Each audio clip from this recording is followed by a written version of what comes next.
नमस्कार। आज एक बहुत ही मार्मिक कहानी कह लीजिए या विचारधारा कह लीजिए या अंदर की बात हृदय की बात कह लीजिए, मैं आप लोगों तक पहुंचाना चाहूँगा कि आज सुबह जब मैं ग्राउंड में गया था, जो कि मेरा समय रहता है तो रूटीन है, ग्राउंड में जाता हूँ और ग्राउंड में जाने के बाद यह तो लगभग तय हो जाता है कि वहाँ यार निश्चिंत होता है, निर्द्वंद होकर सुखमय पल व्यतीत होता है और जो भी वहाँ ग्राउंड में व्यक्ति होते हैं दोस्ताना व्यवहार आपस में किया जाता है और एक दूसरे के दोस्त बनकर रहते हैं और ग्राउंड में अपना अपना लोग खेल कूद करते हैं और सबसे मिल व्यवहार कर रहते हैं, अच्छी अच्छी बातें होती हैं। इसी खेल कूद के दौरान एक लड़का अपना खेल भी कर रहा था, कभी कभी मुस्कुरा भी रहा था, कभी सीरियस हो जा रहा था। तो मैं उनसे पूछा कि आपके चेहरे का भाव बार बार परिवर्तित हो रहा है, क्या कारण है, आप कुछ अंदर से सोच रहे हैं क्या? तो उन्होंने कहा कि हाँ सर, मैं सोच रहा हूँ कि मेरा एक मित्र है और हम दोनों लगभग 32 और 30 इयर्स के क्रमशः हैं और हम दोनों के पिताजी सर्विस में हैं और नज़दीक समय में पेंशन आने वाले हैं। तो मेरा मित्र जो हमारे साथ अक्सर रहता है, उसने कहा है कि यार मेरे पापा पेंशन आएंगे तो अधिक से अधिक पैसा लें, सब पैसा तो मेरा ही है और इसलिए हम सोचते हैं कि क्या मेहनत करना है ज़्यादा, क्या ज़्यादा परिश्रम करना है और मेहनत परिश्रम पढ़ाई से कोई आगे बढ़े तो बढ़े, लेकिन हम सोचते हैं जब मेरे पिता का सब कुछ है तो उसी में मौज मस्ती किया जाएगा। तो जो लड़के हमसे बात कर रहे सर, यह बात सोचकर थोड़ा हम उदास हुए कि ऐसे कैसे आदमी कह सकता है कि पढ़ाई न करें, मेहनत न करें, परिश्रम न करें और बाप पेंशन वाले, पिताजी पेंशन आने वाले हैं तो उस बल पर हम अपना जीवन यापन करें, ये तो उचित है नहीं। क्योंकि जहाँ शिक्षा है, जहाँ ज्ञान है वहीं समृद्धि है और जहाँ ज्ञान है वहीं बल प्राप्त होता है और ज्ञान बल की प्राप्ति से सुख की प्राप्ति होती है और शांति मिलता है। तो पिता की कमाई पर ध्यान केंद्रित करना है, ये उचित हम मन में विचार करने लग गए। उस लड़के ने बताया। तो जब हम विचार करने लगे तो वो लड़के ने कहा कि मेरा दोस्त फिर हमसे कहा कि तुम क्या सोच रहे हो, तुम्हारे पिता भी तो आने वाले हैं पेंशन। तो उसने कहा यार हमारे पिताजी पेंशन तो आने वाले हैं, लेकिन पिताजी के धन के बारे में और दौलत के बारे में और उनके पेंशन से मिलने वाले रुपए पैसों के बारे में हम नहीं सोच रहे हैं। मैं तो ये सोचता हूँ कि मुझे अपने पिताजी के साथ रहना, पिताजी को प्राप्त करना है। हमारे पिताजी हैं तो सब कुछ है, उनका मान सम्मान, उनका शोहरत, उनके द्वारा जो अर्जित किया गया धन है या उनकी जो मान प्रतिष्ठा है, व्यक्तित्व है, वही हमारे लिए सब कुछ है। बस हमारे पिताजी स्वस्थ हैं। मैं अपने पिताजी का हूँ, पिताजी हमारे हैं और आप केवल सोच रहे हो कि पिताजी का केवल कमाई किया हुआ धन मेरा है, ये उचित नहीं है।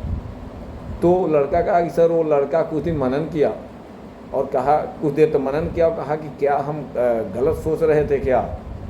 तो उस लड़के ने कहा कि मैं अपने दोस्त से कहा हाँ ये गलत विचार है, पिता के बारे में सोचो, पिता के अच्छाई के बारे में सोचो और पिता ही हैं जो हमको आपको इस मृतलोक में लाए हैं और अलौकिक शक्ति ईश्वर है, वो तो पूरे जीव को जन्म देते हैं जैसा कि माना जाता है, वो तो परमपिता हैं, लेकिन वास्तव में लौकिक रूप से यही हमारे भगवान हैं और भगवान का इज्जत मान सम्मान प्राप्त करने की चेष्टा करना चाहिए, न कि उनके द्वारा अर्जित किए गए धन। ये तो लालच में आएगा, मोह में आ जाएगा कि हम लालची न बने। लालची बनने से हम स्वार्थी हो जाएंगे और स्वार्थपना ज़्यादा रखना ये उचित नहीं है। माँ बाप के प्रति प्यार समर्पण ही हमारे लिए सब कुछ है और इसी पर हमारे भारतीय संस्कृति, सभ्यता और संस्कार टिका हुआ है।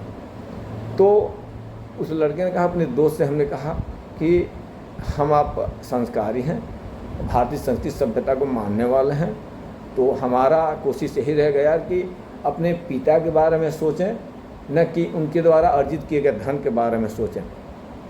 क्योंकि उस लड़के ने ये भी कहा कि मैं उनसे ये भी कहा कि राम पूत सपूत तका धन संचय और पूत कपूत तका धन संचय। अर्थात उसने कहा कि मैं अपने मित्र से भी कहा कि यार यदि हम आप अच्छे हैं तो धन तो अपने आप आएगा, शिक्षा ग्रहण करेंगे, विद्वता ग्रहण करेंगे, मेहनत परिश्रम करेंगे, रोजी रोजगार में नौकरी में जो कुछ भी उपलब्धता हो पाएगी अपने शिक्षा और क्वालिफिकेशन के हिसाब से उस तरह से हम परिश्रम करके धन अर्जित तो कर ही लेंगे और कमा लेंगे। लेकिन माँ बाप हमेशा नहीं मिलते हैं, इसीलिए माँ बाप के बारे में सोचना ज़रूरी है कि उनको कैसे खुशहाल रखें, कैसे स्वस्थ रखें और कैसे उनके प्रति समर्पित रहें।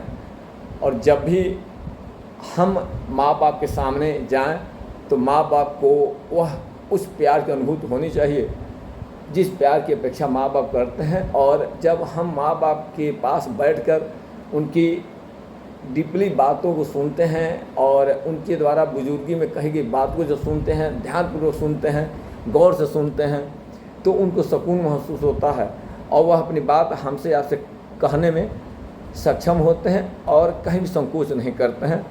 तो चूँकि माँ बाप अब 50+ लगभग 60 पहुँचने वाले हैं, तो उनके करीब रहना, उनके स्वास्थ्य के बारे में सोचना और उनके खुशी के बारे में सोचना, उनके सुखमय पल के लिए सोचना हमारा तुम्हारा फ़र्ज़ है।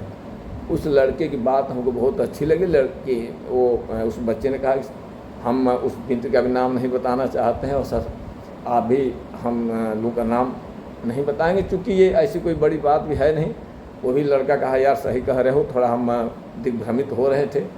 यही सही है कि माँ बाप ही सब कुछ है और माँ बाप तो अपने माता पिता के चरण पद चिन्ह पर और दिए गए संस्कार के आधार पर सर्विस कर रहे हैं। अब तक हम लोगों के साथ रुके हुए हैं और हम लोगों के माता पिता भी हमारे दादा दादी का बहुत सेवा सत्कार करते आए हैं, हम लोग देखे हैं। उस लड़के ने कहा, उस लड़के ने बताया कि हमारे मित्र ने कहा, तब उसको पुनः वह विचार वापस आया कि हमको भारतीय संस्कृति सभ्यता में रहना है और अपने बुजुर्गों के सेवा में और बुजुर्गों के मान सम्मान में रहना है और उनके स्थिति को, स्टेटस को बनाए रखना है और धन दौलत का लालच नहीं करना है। माँ बाप के मान सम्मान और प्रतिष्ठा का ध्यान रखना है।